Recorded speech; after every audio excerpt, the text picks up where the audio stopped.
नमस्कार, आप देख रहे हैं प्रदेश का नंबर 1 और सबसे भरोसेमंद news channel India news Haryana और मैं हूं आपके साथ शुभेंदु सिंह।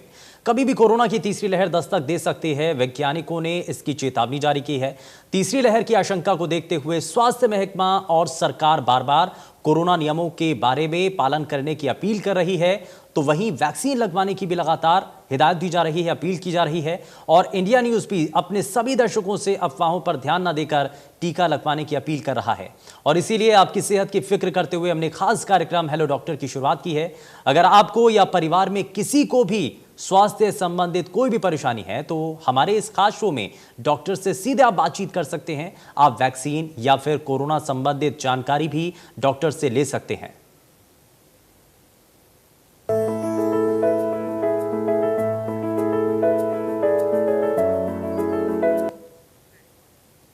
कोरोना की तीसरी लहर की आशंका जताई जा रही है तो हरियाणा सरकार भी अलर्ट मोड पर है।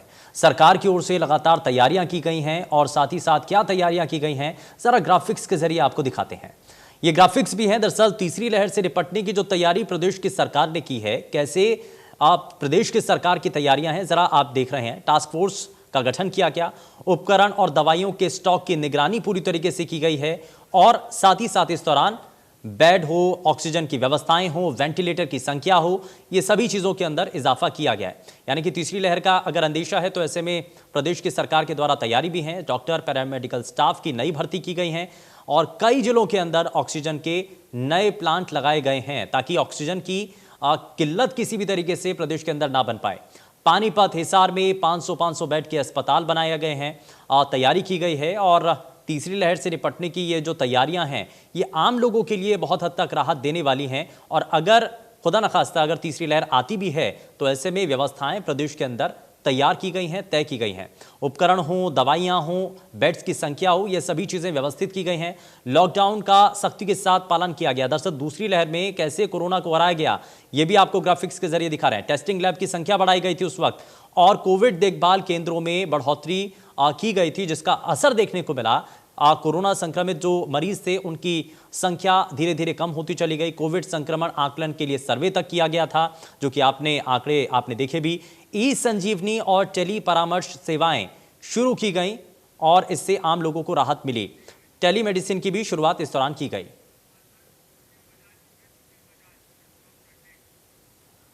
और चलिए आगे बढ़ते हैं और इस बीच हमारे साथ एक खास मेहमान कार्यक्रम में जुड़ चुके हैं, जो कि इंटरनल मेडिसिन से स्पेशलिस्ट डॉक्टर सुचिन बजाज हमारे साथ कार्यक्रम में है। सुचिन जी, बहुत स्वागत है आपका कार्यक्रम में। जरा शुरुआत में कार्यक्रम की आपसे तीसरी लहर के अंदेशे को लेकर के ही कर रहा हूँ। तीसरी लहर का अंदेशा है, लगातार एक्सपर्ट्स के द्वारा ये अनुमान जताया जा रहा है कि तीसरी लहर आने की संभावनाएं हैं। क्या आखिर उसका कारण है, उसकी वजह क्या है और दूसरी लहर से हमने क्या सीखा, क्या बदलाव अभी मौजूदा वक्त में हमने किए हैं और कितने वो कारगर साबित हुए हैं? देखिए, दूसरी लहर से हमने सबसे पहले ये सीखा शुभेंदु जी की प्री मैच्योर सेलिब्रेशन ऑफ। हमने फर्स्ट वेव के बाद अनाउंस सेकेंड वेव देखी, कितने कहर ढाया सेकेंड वेव ने। इजराइल ने सेकेंड वेव के बाद वहां डिक्लेयर किया कि हमने सबको वैक्सीनेट कर दिया है, मास्क ऑफ कर दीजिए, बच्चे भी घूम सकते हैं, स्कूल्स ओपन है। वहां अब वापस शुरू हो गए केसेस। यूएस में और यूके में अब आप देखें कितने केसेस आ रहे हैं। हार्वर्ड यूनिवर्सिटी अभी अभी लॉकडाउन में गई है। तो सबसे पहले तो हमने ये सीखा कि डू नॉट सेलिब्रेट प्रीमेच्योरली। ये वायरस बहुत लंबे टाइम तक हमारे पास रहने वाला है और जब तक हम लोग ध्यान रखेंगे, कोविड अप्रोप्रिएट बिहेवियर रखेंगे, मास्क पहने रखेंगे, सोशल डिस्टेंसिंग, सैनिटाइजेशन और वैक्सीनेशन पर बहुत जोर देंगे, तब तक ही हम सेफ हैं। अगर हम ज़रा सा भी ढीले हुए, ज़रा सी भी लैक्सिटी दिखाई तो ये वायरस बहुत ज़ोर से वापस आ सकता है। तो इसीलिए थर्ड वेव की तैयारी सबसे इम्पोर्टेंट यही है कि सेलिब्रेशंस जो हैं अब फेस्टिवल्स में, जो फेस्टिवल्स अब शुरू हो चुके हैं नवरात्रों से ही, उसका हमें बहुत ध्यान रखना है। इंडिया में मैं मानता हूँ सोशल डिस्टेंसिंग रखना is not so easy, but फिर भी कोशिश करेंगे एटलीस्ट सैनिटाइजेशन रखें, अननेसेसरीली फिजिकल टच ना करें, नमस्ते करके ग्रीट करें एक दूसरे को, गले लगना या हाथ मिलाना जितना अवॉइड कर सकते हैं करें। वैक्सीनेशन जल्दी से जल्दी लगवाएं और जब भी बाहर जाएं भीड़ भाड़ वाले एरिया में तो डबल मास्किंग हमेशा रखें। Do not take off your mask for even a second. Sachin ji, हमने देखा क्योंकि पहली लहर के दौरान बहुत सारी चीज़ें सामने आई। हालांकि ग्राफ थोड़ा सा कम हुआ, हम उससे निश्चिंत हो गए और यही बड़ा कारण था क्योंकि हमने सार्वजनिक जगहों पर जाकर के लापरवाही बरतनी शुरू कर दी और दूसरी लहर का जो दस्तक थी वो उस दौरान सामने आ जाती है। अब एक बार फिर से दूसरी लहर को हमने ये कहा जा सकता है कि थोड़ा सा ग्राफ कम हुआ है, हम थोड़ा सा निश्चिंत भी हुए हैं।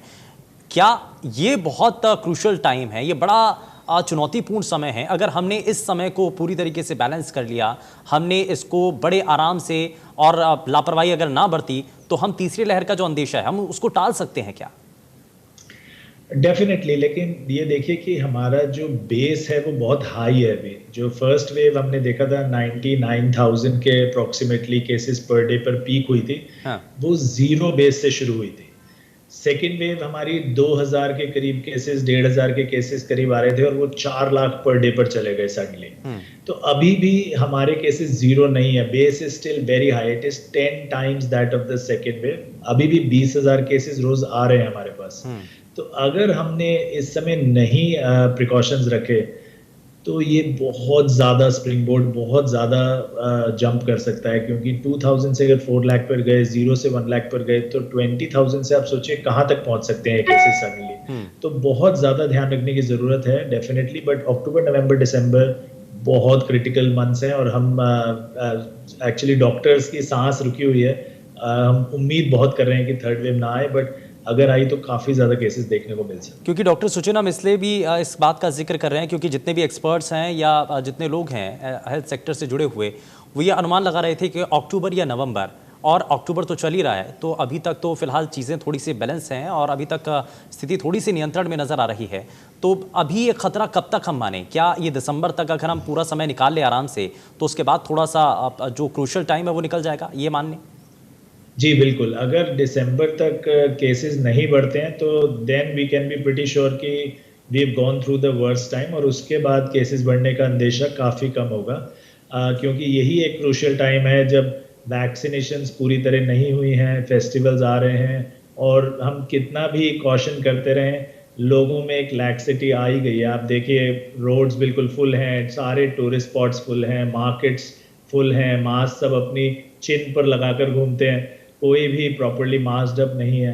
तो लैक्सिटी तो बिहेवियर में है, और अगर इसके रहते हुए भी केसेस नहीं बढ़े तो then we can be pretty sure कि सीरो पॉजिटिविटी पूरी हो चुकी है, वैक्सीनेशन ने इफेक्ट ले लिया है, और January onwards we can breathe much easier. एक आप कह रहे हैं कि 20,000 के आसपास अभी तक जो नए संक्रमित मरीज हैं वो केसेस अभी भी सामने आ रहे हैं। ये जीरो तक पहुंचने चाहिए, या हम ये माने कि 1000 के अगर आसपास पहुंचें तो थोड़ा सा हम ये माने कि स्थिति थोड़ी सी संभली हुई है? क्योंकि 20,000 अभी रोजाना अगर आंकड़े सामने आते हैं तो यानी कि ये तो चुनौतीपूर्ण है ही। जी बिल्कुल चुनौतीपूर्ण है। तो हमें ये देखना है कि सीरो पॉजिटिविटी लेवल्स कितने बढ़ रहे हैं और केस पॉजिटिविटी रेट कितना है। देखिए एब्सोल्यूट नंबर्स बहुत ज़्यादा सिग्निफिकेंट नहीं है, ये 20,000 भी हो सकते हैं, 2,000 भी हो सकते हैं, या 50,000 भी हो सकते हैं। आप कल को टेस्ट करना ही बंद कर देंगे तो ये जीरो भी हो सकते हैं। हमें देखना है केस पॉजिटिविटी रेट कितना है, वो लेस देन 1% हर जगह होना चाहिए। अनफॉर्चुनेटली अभी भी 34 डिस्ट्रिक्ट्स ऐसे हैं इंडिया में जहां केस पॉजिटिविटी रेट 10% से भी ज़्यादा है, यानी 100 टेस्ट आप करें तो 10 से ज़्यादा पॉजिटिव आ रहे हैं। और फर्दर 28 और डिस्ट्रिक्ट्स ऐसे हैं जहां केस पॉजिटिविटी रेट 5 से 10% के बीच में है। तो 62 डिस्ट्रिक्ट यानी more than 10% of the country में अभी भी 5% से ज़्यादा पॉजिटिविटी रेट है, जो कि एक पैंडेमिक को दर्शाता है। तो ये केस पॉजिटिविटी रेट जब कम आ जाएगा, लेस देन 1% हर जगह, तब हम शांति की सांस ले। यानी कि आप ये कहना चाह रहे हैं कि जब कोरोना थोड़ा सा पीक पर भी था, दूसरी लहर अपने चरम पर थी, तो उस वक्त तो टेस्टिंग बहुत तेजी के साथ हो रही थी, लेकिन अब जैसे जैसे ग्राफ कम हुआ है तो थोड़ा सा हो सकता है कि उस ओर भी थोड़ा कम ध्यान दिया जा रहा हो, टेस्टिंग थोड़ी सी कम हुई हो। लेकिन क्या लोग भी पहुंच रहे हैं? क्योंकि पहले लोगों के मन में भी बड़ा डर रहता था और इसीलिए वो टेस्ट जरूर करवाते थे। तो अभी अगर थोड़ा भी बुखार होता है या खांसी जुकाम होता है तो थोड़ा सा वो नज़रअंदाज कर देते हैं, वो टेस्ट कराने के लिए नहीं जाते हैं। तो क्या ये भी एक कारण है कि ये चेन या फिर जो आंकड़ा है वो बढ़ सकता है टेस्टिंग ना होने की वजह से या टेस्ट ना करवाने की वजह से? जी बिल्कुल, आजकल मोस्टली टेस्टिंग सिर्फ ट्रैवल पर्पसेस से हो रही है कि मुझे इधर फ्लाइट लेना है तो टेस्ट चाहिए, मुझे ये ट्रेन पकड़ना है तो टेस्ट चाहिए। एक इलेक्टिव टेस्ट की मैं बीमार हूँ या बुखार है उसकी वजह से टेस्ट, आपने बिल्कुल ठीक कहा, बहुत कम हो रहे हैं। और यही एक लैक्सिटी ऑफ बिहेवियर है जिसके अगेंस्ट हम बार बार कॉशन कर रहे हैं। अगर आपको ज़रा से भी सिम्टम्स हैं, आपको प्रॉब्लम है, आप जाके टेस्ट कराइए। अगर आसपास किसी को हैं ऐसे सिम्टम्स और आप उनसे मिले हैं और आपको कोई भी सिम्टम नहीं है, फिर भी आप जाके टेस्ट कराइए। तो ये test test test I think सबसे पहला और मोस्ट इम्पॉर्टेंट है टेस्टिंग। अगर आप टेस्ट करके जल्दी पकड़ पाएंगे तो ऑटोमेटिकली केस पॉजिटिविटी रेट कम होंगे और आप पैंडेमिक को एक एंडेमिक में कन्वर्ट करने में सक्सेसफुल हो जाएंगे। बिल्कुल, ज़ाहिर तौर पर ये यहाँ टेस्टिंग को लेकर के बहुत तेज़ी के साथ काम करने की ज़रूरत है। चाहे वो देश की कोई भी सरकार हो, प्रदेश की कोई भी सरकार हो, उसको जल्द से जल्द इस पर कदम उठाने होंगे। टेस्टिंग की प्रक्रियाओं को तेज़ करना होगा ताकि कम से कम ये पता चले कि कितने केसेस हैं वो रोज़ सामने आ रहे हैं और उसके हिसाब से उनको ट्रीट किया जा सके। लेकिन अब यहाँ पर एक सवाल सर ये भी है कि बदलता हुआ मौसम भी है, सर्दी, खांसी, जुकाम और डेंगू जैसी बीमारियां, मलेरिया जैसी बीमारियां, ये भी इस दौरान इस मौसम के अंदर होती हैं और हाल फिलहाल में मच्छर जनित जो बीमारियां हैं ना, वो भी बहुत ज़्यादा संख्या में मरीज़ उसके सामने आ रहे हैं। तो ऐसे में डिफ्रेंशिएट करना, ये पता लगाना कि ये डेंगू मरीज़ है या इसको कोरोना हुआ है, या कोई भी शख्स अगर उसको बुखार होता है तो उसको कैसे वो पहचान पाए कि असल मायने में उसको डेंगू हुआ है या उसको जो है कोरोना संक्रमण हुआ है। हालांकि टेस्ट का एक विकल्प इसमें बचता है, लेकिन शुरुआत में कैसे ये पता चल पाए?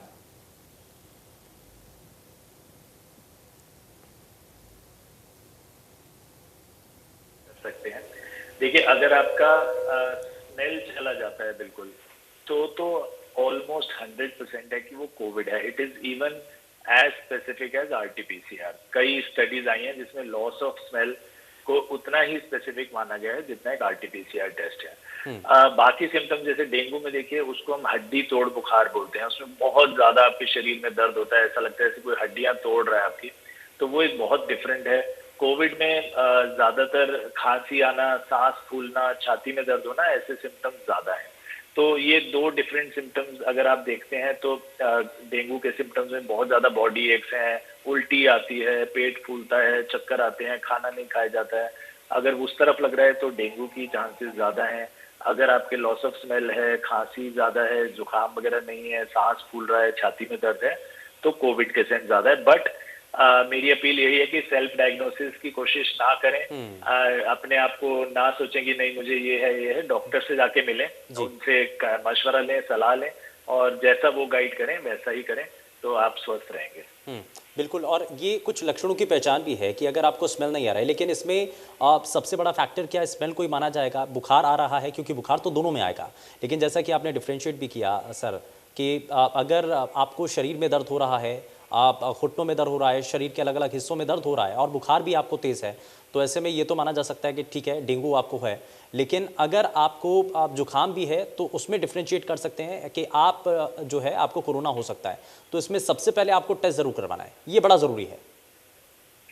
जी बिल्कुल, टेस्ट सबसे इम्पोर्टेंट है। बहुत सिंपल टेस्ट है, आजकल आपके घर पर ही हो जाता है, कहीं लाइन में नहीं लगना है। आप एक फ़ोन करिए, लैब से आ जाते हैं। और अब तो गवर्नमेंट ने प्राइसेस भी बहुत ज़्यादा कैप कर दिए हैं, तो बहुत अफोर्डेबल हो गया है, बहुत सस्ते में अवेलेबल है और government laboratories, government centre available है। तो टेस्ट कराने में संकोच ना करें। ये ना सोचें कि ये एक शर्म की बात है कि मुझे कोविड हो गया है या लोग मुझे देखेंगे। ये आपकी जान बचा सकता है, क्योंकि हमने देखा है कि कोविड अगर आप टाइम से इलाज शुरू कर दें, टाइम से डॉक्टर के पास चले जाएं और ऑक्सीजन सैचुरेशन वगैरह बहुत ना गिरी हो तभी इलाज शुरू हो जाए, तो ज़्यादातर लोग ठीक हो जाते हैं इसको। लेकिन अगर आप लेट करें और बहुत लेट पहुंचे, हफ्ता 10 दिन बाद हॉस्पिटल में जाएंगे जब ऑलरेडी सैचुरेशन 80-85 चल रही है, तो कॉम्प्लिकेशंस होने के चांसेस बहुत ज़्यादा है। ठीक है। और इसीलिए आपको सबसे पहले तो यही करना है कि आपको अपनी टेस्ट करवाना है और आप टेस्ट बड़ी आसानी के साथ करवा सकते हैं। जैसे कि डॉक्टर सुचिन ने बताया कि आप घर पे किसी भी क्योंकि लैब से आप कांटेक्ट कर सकते हैं, वो आपके घर पे आ सकते हैं और घर पे आकर के ही सैंपल कलेक्ट करके आपको रिपोर्ट दे सकते हैं। तो अगर आप बाहर नहीं जाना चाहते हैं, अगर आप लाइन में नहीं लगना चाहते हैं या आप चाहते हैं कि घर पर रह कर के ही आप रिपोर्ट ले लें, आप ये पता लगा पाएँ कि कैसे आप क्या वाकई में आप पॉजिटिव हैं, कोविड पॉजिटिव हैं, तो ज़ाहिर तौर पर इसके लिए भी बहुत सारे विकल्प हैं। लेकिन तीसरी लहर की अंदेशे के बीच सबसे बड़ा सवाल सर ये भी उठता है डॉक्टर सुचिन बजाज कि बच्चों के ऊपर बहुत हद तक खतरा है।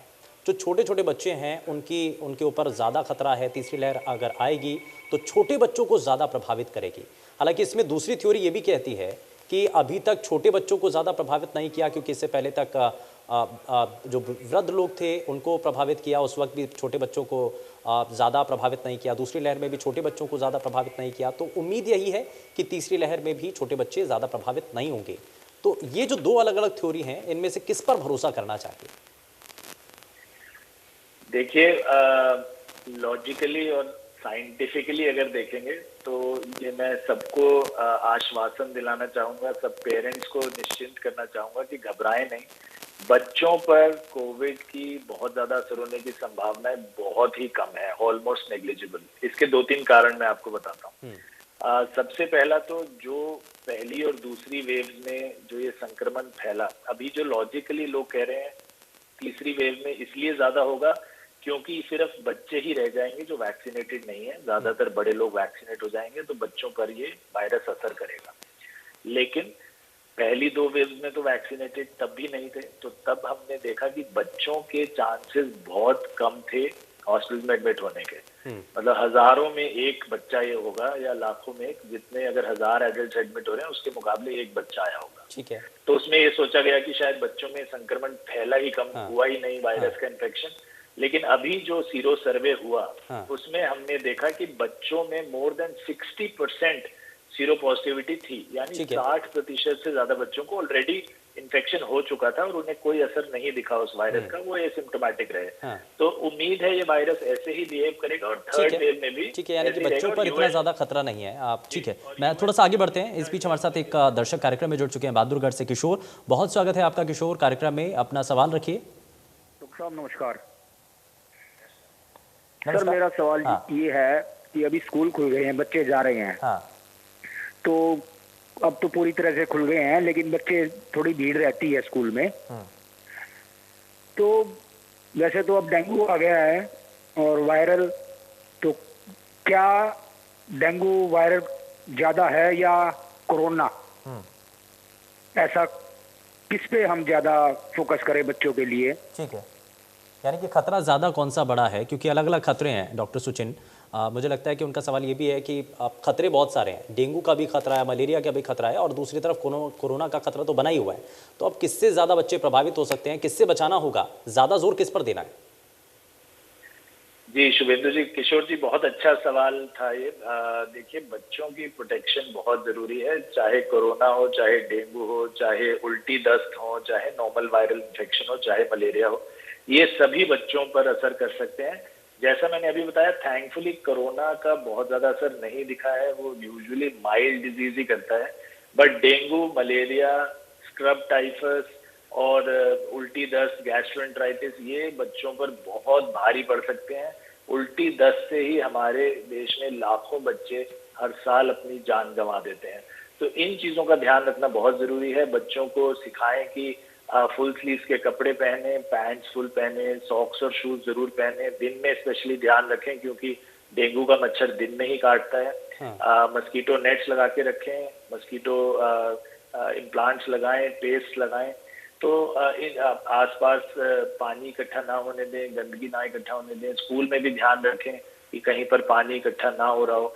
तो ये जो हेल्थ एजुकेशन है, ये हमें शुरू से शुरू करनी होगी और उतनी इम्पोर्टेंस उसको देनी होगी जो आज तक हम नहीं दे पाए थे। हम उन्हें 2+2 सिखाते रहते हैं, लेकिन हमें ये अब नए सिरे से सिखाना होगा कि हाथ कैसे धोने हैं, मास्क कैसे पहनने हैं और अपना पर्सनल हेल्थ का ध्यान कैसे रखना है। ठीक है, उम्मीद है किशोर जी आपके सवाल का जवाब आपको ज़रूर मिला होगा। लेकिन इसी सवाल को थोड़ा सा आगे बढ़ाते हुए सर, कि बहुत सारे दर्शक ऐसे भी हैं जो कि जानना चाहते होंगे कि कोरोना संक्रमण के दौर में हमें अपने बच्चों को बचाना है, तो उन तक वो जानकारियाँ पहुँचानी होंगी, उनको प्रोटेक्शन करना होगा, लेकिन किस तरीके से? क्योंकि हम ये देखते हैं कि मास्क पहनना है, सोशल डिस्टेंसिंग का पालन करना है, तो बड़े जो लोग हैं वो इन नियमों का पालन नहीं करते हैं। तो हम उम्मीद कैसे कर सकते हैं कि जो छोटे बच्चे हैं वो इन नियमों का पालन करें, वो चेहरे को ढक करके रखेंगे और जहां भी वो जा रहे हैं, अगर स्कूल जा रहे हैं तो हम कैसे उम्मीद करें कि वो पूरे टाइम वहां पर मास्क का सही तरीके से उपयोग करेंगे, नाक से नीचे नहीं करेंगे। दूसरा, सोशल डिस्टेंसिंग का पालन करना बार बार ये सिखाया जाता है, तो क्लास में या फिर किसी भी सार्वजनिक जगह पर जहां पर बच्चे जा रहे हैं वहां पर कैसे सुनिश्चित किया जाए कि वो किसी दूसरे के पास या नज़दीक में नहीं जाएंगे? ये तो बड़ा मुश्किल है, क्योंकि बड़ों से हम उम्मीद नहीं करते हैं, वो नियमों को ताक पर रख देते हैं, लापरवाही बरतते हैं।